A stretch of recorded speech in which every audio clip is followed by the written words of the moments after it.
Alright, so this is No One, your local Neanderthal. So, what are we going to talk today? What are we going to talk about? Let's talk about life. Let's have a little bit of a reflection of what life is. So, how is life defined? Well, let's read a little how life is defined here from a scientific standpoint. Life is a characteristic distinguishing physical entities having biological processes such as signaling and self-sustaining processes from those that do not, either because such functions have ceased in death or because they lack such functions and are classified as inanimate. Various forms of life exist, such as plants, animals, fungi, protists, archaea, and bacteria. If I mispronounced that in any way, well, excuse me. This is a Neanderthal reading here. You go ahead and pound some sand. So before I get to what I want to talk about today, let me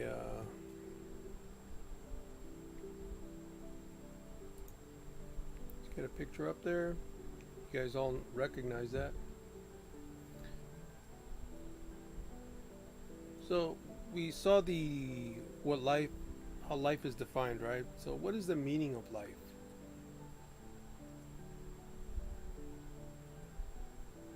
Does anybody really know that answer? Well, here's a couple, and I think it falls into an area that I think is true. First quote, it's only going to be two of them. You will never be happy if you continue to search for what happiness consists of. You will never live if you are looking for the meaning of life. Written by Albert Camus.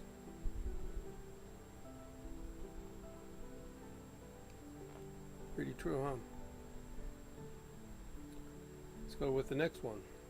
It gets some religious connotations. I'm not particularly religious. I used to be, but then I woke up. This one brings a lot of truth to it, actually. Begins like this. In the beginning, God created the earth, and he looked upon it in his cosmic loneliness, and God said, "Let us make living creatures out of mud, so the mud can see what we have done. And God created every living creature that now moveth, and one was man. Mud as man alone could speak. God leaned close to mud as man sat up, looked around, and spoke. Man blinked. What is the purpose of all this? He asked politely. Yeah, he better ask politely. Everything must have a purpose? Asked God. Certainly, said the man. Then I leave it to you to think of one for all this, said God. And then he walked away.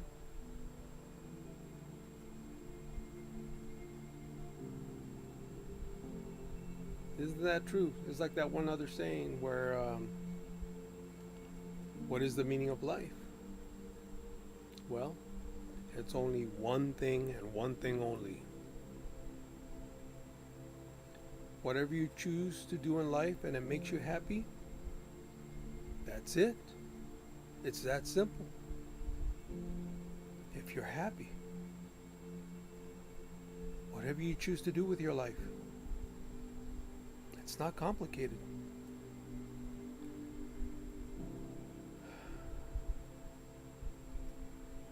Alright, you guys heard of Star Trek, as you see on the screen.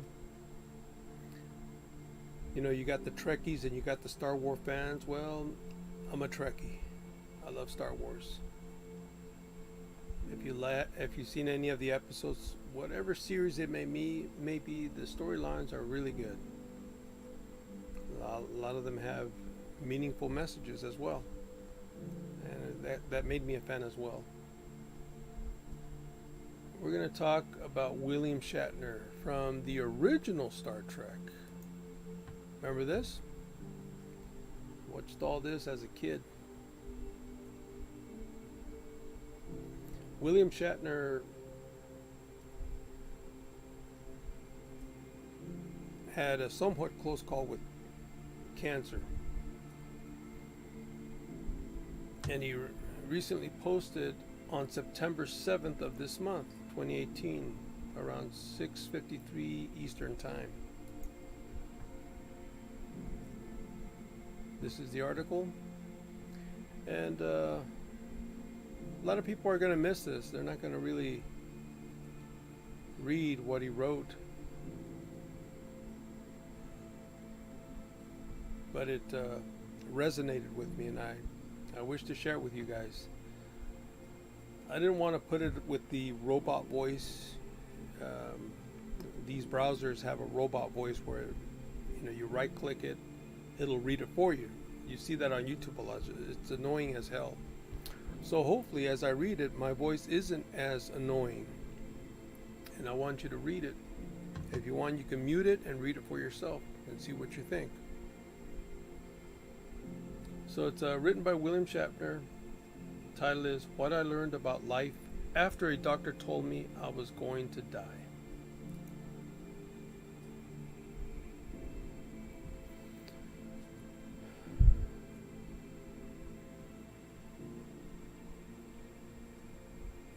I have lived a fortunate life. I literally and proverbially, I have been to the mountaintop. I have met the most extraordinary people and enjoyed the most amazing experiences. I have ridden horses across the prairies and motorcycles across the country. I have watched the miracles of my children growing into adulthood. I have lived the entire spectrum of emotions. I have felt tremendous joy and the deepest pain. I have loved and hated. I have gone to the extremes and savored passions. I have felt ecstasy. I was born in 1931. My grandmother was born in 1930. She's still with me. I was born in 1931. In my lifetime, I have witnessed the discovery of antibiotics and the elimination of dreaded diseases. I have seen the inventions of television and the internet and the microwave.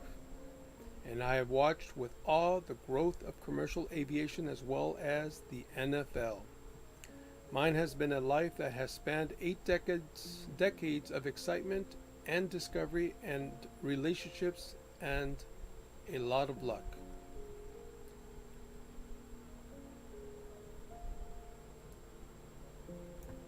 So, sure, I wasn't ready for it to end. Who is, right? If we could only live forever. We can't learn everything that this planet has to offer in one lifetime. Life is just too short. Almost seems like unfair, isn't it?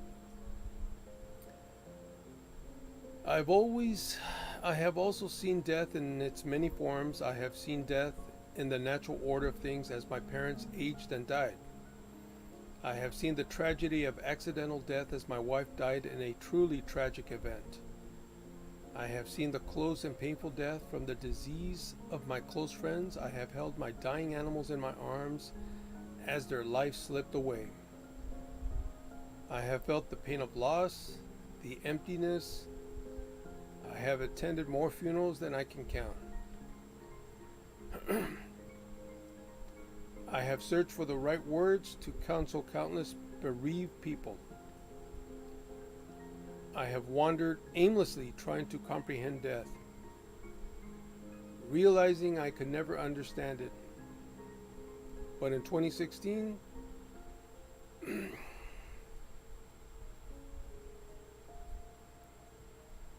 I had an entirely different encounter with death. Woo! The hell's wrong with me? Okay. I was told by a doctor I had a terminal disease. Ooh, that's pretty rough. That I was going to die. Wait a second. This was something completely different. I had gotten very good at being sympathetic. I was the one who was always went home at the end of the funeral. I didn't know I had to react to this news. This is truly was my funeral as we were talking about. You have cancer, the doctor told me. There must be some mistake, I thought. This is what happens to other people.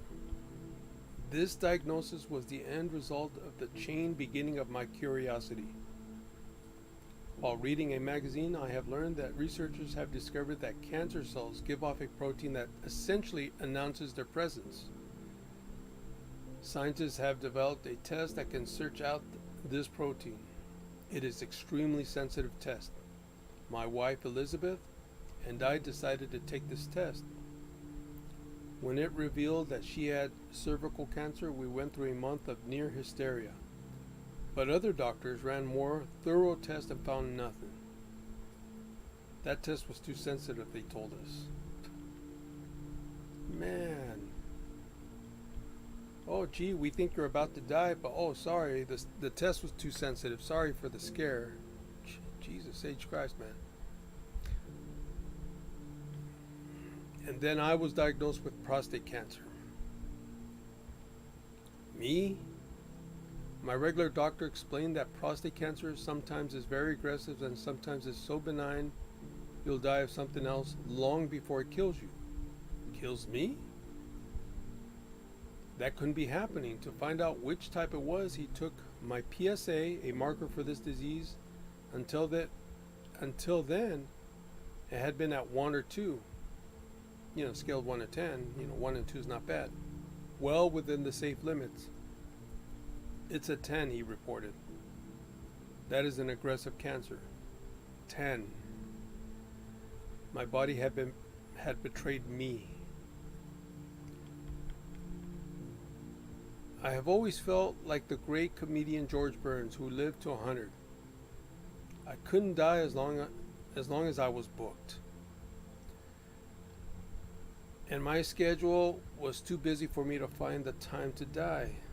On an intellectual level, I understood my prognosis.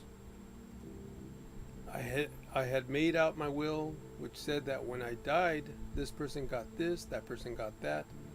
But on an emotional level, I was certain I was never going to die. I denied it. To me, it was make out my will, then have a nice piece of strudel.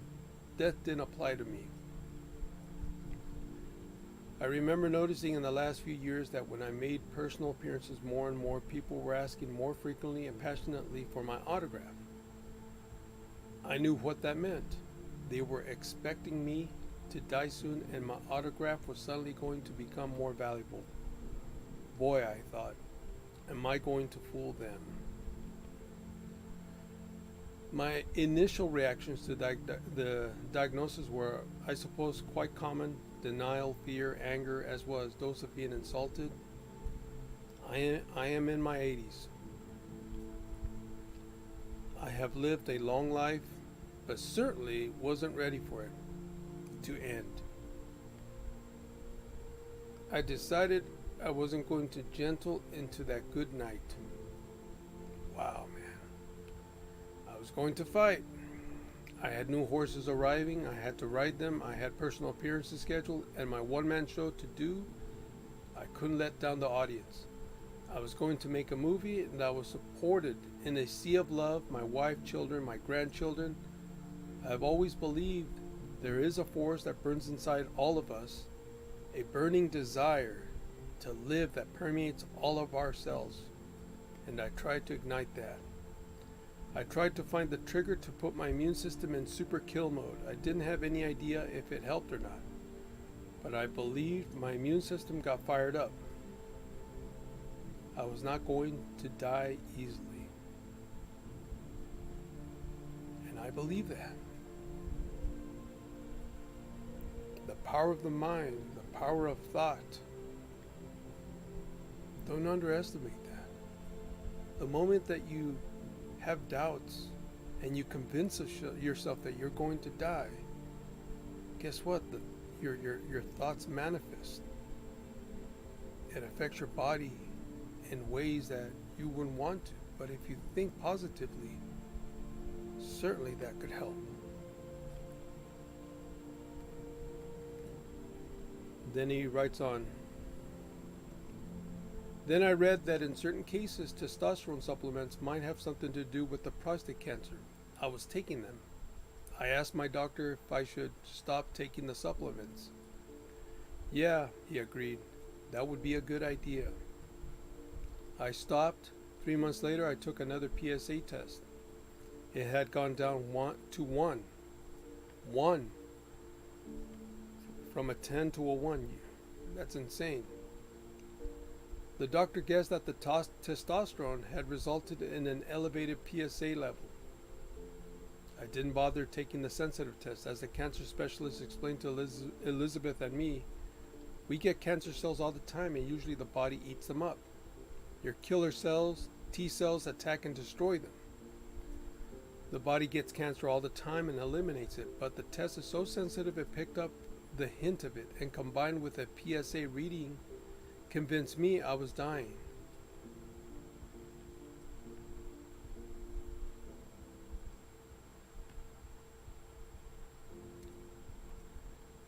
Nice family.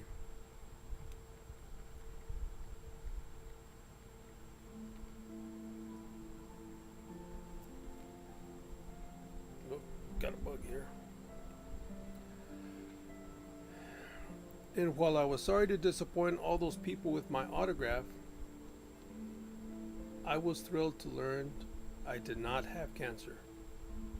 I'm back to not dying, at least right away. But during those 3 months, I was living with my death sentence. I spent considerable time thinking about my life, about the lessons I've learned, the places I have been, the miracles I have seen. All of those encounters and events and experiences that I have been wrapped together into one great burst of energy called life. And based on all that, I want to share with you for the first time my secret to live a good long life. The secret is don't die.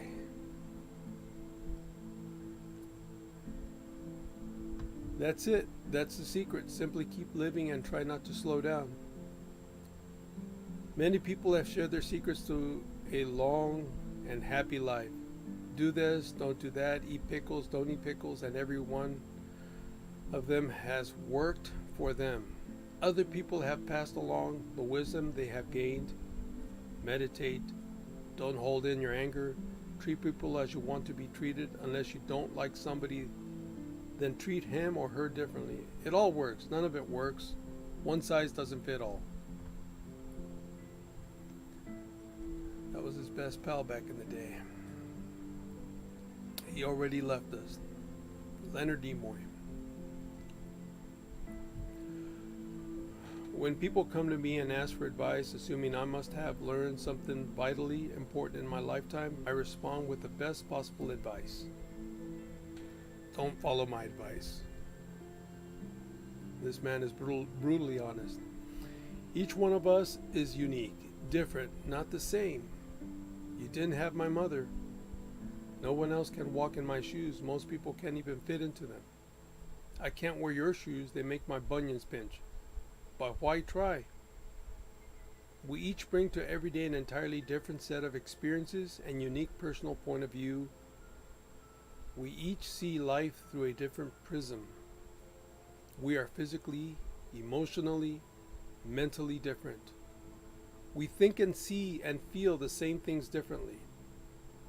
The breeze, the sensation of putting oil on my skin, the anger I feel when some driver cuts me off, my response to a joke or a movie, it's different. All of it is. It really is.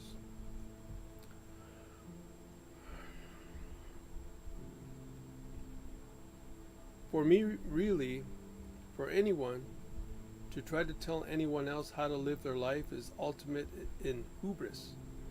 There's no one way or right way to do anything. Is there only one path up a mountain? Is there only one way to maintain your health? Is there one way to have a relationship? Or is it many varies depending on whose shoes you have on your feet? I don't have those answers. Maybe the holy men on the top of the mountain do, but they're living on the top of a mountain.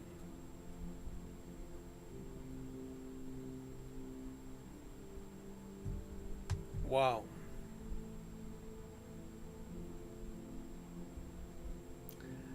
Certainly is a time to reflect, isn't it?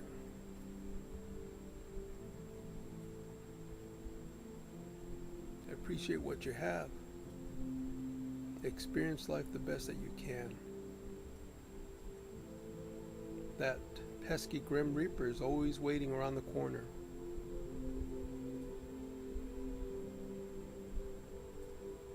Death can come at any moment.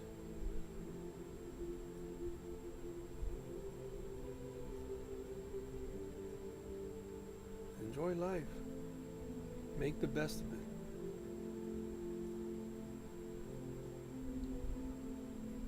I certainly will.